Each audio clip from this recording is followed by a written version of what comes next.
Have you ever experienced a significant life transition? Perhaps a new job, moving to a different city, or becoming a parent? In these moments, we don't just change our circumstances, we often find our very sense of self shifting, evolving to fit our new reality. It's a profound, sometimes challenging, but ultimately transformative process. Now, imagine that journey of self-reinvention, but amplified intensely, layered with immense societal judgment, practical hurdles, and the profound weight of a past that society often refuses to let you forget.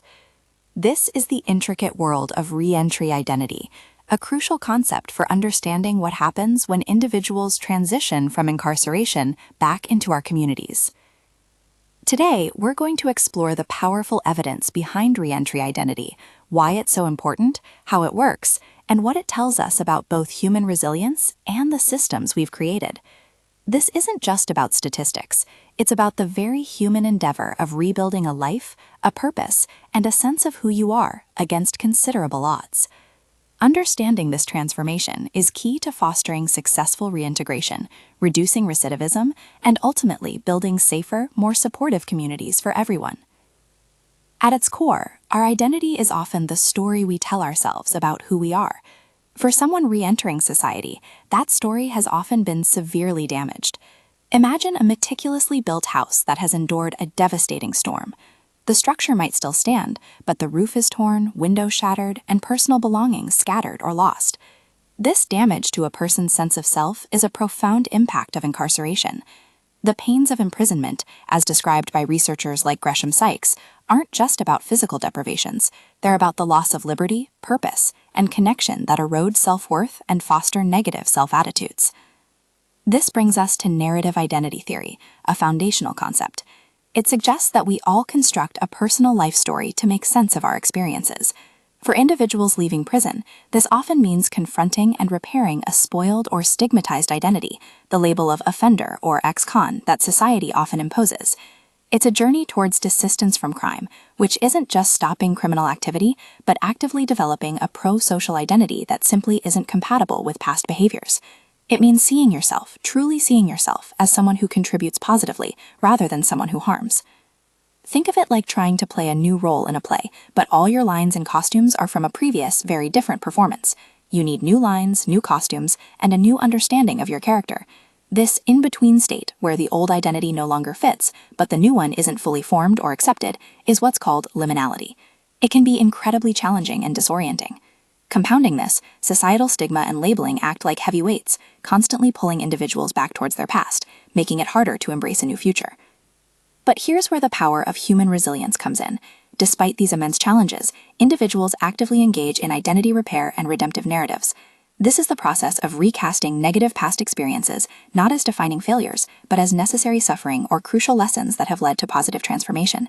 It's about finding a true self that is inherently good, despite past mistakes. It's a powerful psychological shift, turning "I was a criminal" into "I made mistakes, and now I use that experience to help others." Expanding on the active process of change, a common theme in these narratives is generativeness, a deep commitment to contributing positively to society and future generations. We see this in individuals who dedicate themselves to mentorship, advocacy, or community service. This isn't just abstract. It's a tangible way to live out a new, pro-social identity. Furthermore, cognitive transformation theory highlights how these identity shifts occur when individuals perceive and seize hooks for change, opportunities or insights that nudge them towards pro-social roles. It might be a family member, a mentor, an educational program, or even a moment of self-reflection that sparks a new path.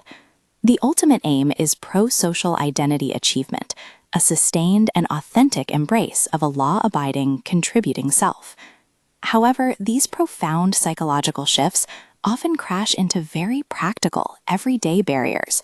One of the most pervasive challenges, highlighted by numerous organizations like the Urban Institute and the CSG Justice Center, is the struggle to obtain basic government-issued identification, birth certificates, social security cards, and photo IDs. These aren't luxuries. They are fundamental keys to housing, employment, and accessing services. Imagine trying to get an apartment, apply for a job, or even open a bank account without a valid ID. Temporary IDs, especially those that might still show a prison uniform or institution, only perpetuate the very stigma individuals are desperately trying to shed. Beyond documentation, there are significant systemic gaps in providing adequate housing, affordable public transportation, and accessible mental health and substance abuse treatment. These aren't just nice-to-haves. They are critical supports that allow an individual to put their new identity into practice. Without a stable home, reliable way to get to work, or support for underlying issues, the journey of identity transformation becomes exponentially harder, even for the most motivated individuals. Researchers like Shad Maruna, Dan P. McAdams, and institutions like the RAND Corporation have tirelessly explored these interconnected challenges, emphasizing that individual change is deeply intertwined with systemic support. This leads us to some critical conversations happening today.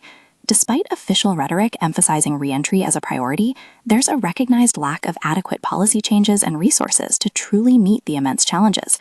This fuels ongoing debate about whether mandatory supervised release, or parole, functions primarily as a system of surveillance, or if it genuinely provides rehabilitative support.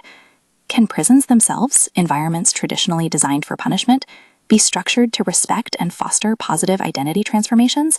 This is a profound and complex question. The practical difficulties in obtaining vital documents remain a significant hurdle and a point of contention regarding systemic responsibility. We also face a critical absence of comprehensive support infrastructure across housing, transportation, and healthcare. And perhaps most challenging of all is the persistent societal stigma and acceptance. Individuals can work tirelessly to shed past identities, but if society continues to label them, progress is severely impeded. This ongoing tension between balancing punishment and rehabilitation continues to shape how our carceral systems and post-release supervision are structured, either facilitating or impeding the development of pro-social reentry identities. The future outlook for reentry identity will largely be shaped by our willingness to address these debates. Continued research, including rigorous randomized controlled trials, will be crucial in refining our understanding and informing evidence-based practices.